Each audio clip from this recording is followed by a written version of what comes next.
L'homme ne vivra pas de pain seulement, mais de toute parole qui sort de la bouche de Dieu. Voici votre moment de méditation quotidienne.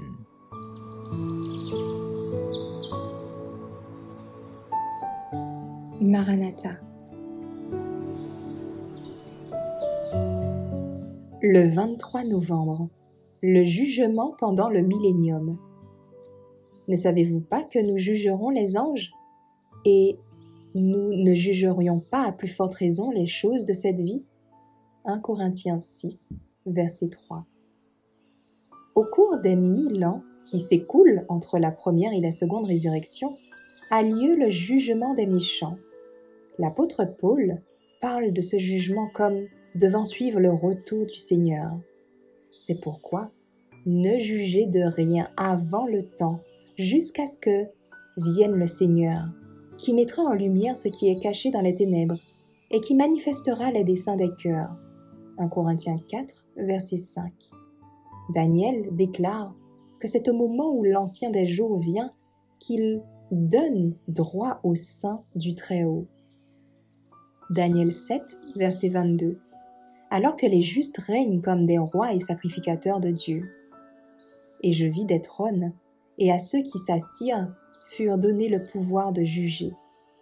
Ils seront sacrificateurs de Dieu et de Christ, et ils régneront avec lui pendant 1000 ans. Apocalypse 20, versets 4 et 6.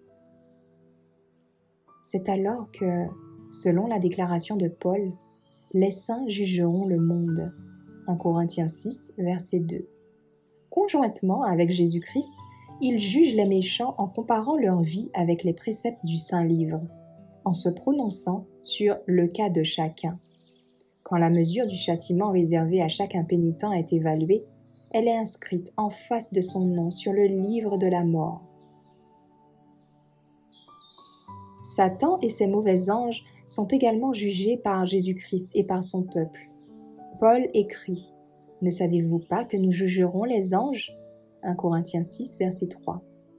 Et Jude nous apprend que Dieu a réservé pour le jugement du grand jour, enchaînés éternellement par les ténèbres, les anges qui n'ont pas gardé leur dignité, mais qui ont abandonné leur propre demeure. Jude 6. À la fin des 1000 ans, aura lieu la seconde résurrection, celle des méchants, qui comparaîtront devant Dieu pour l'exécution du jugement écrit. Après avoir décrit la résurrection des justes, le voyant dit « Les autres morts ne reviennent point à la vie jusqu'à ce que les 1000 ans fussent accomplis. » Apocalypse 20, verset 5. Et Ésaïe parle ainsi des injustes. Ils seront assemblés captifs dans une prison, ils seront enfermés dans des cachots, et après un grand nombre de jours, ils seront châtiés. Ésaïe 24, verset 22.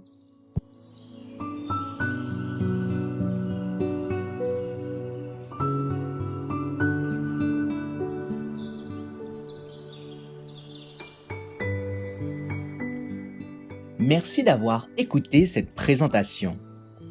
Assurez-vous de nous rejoindre demain pour votre moment de méditation quotidienne avec lereste.org.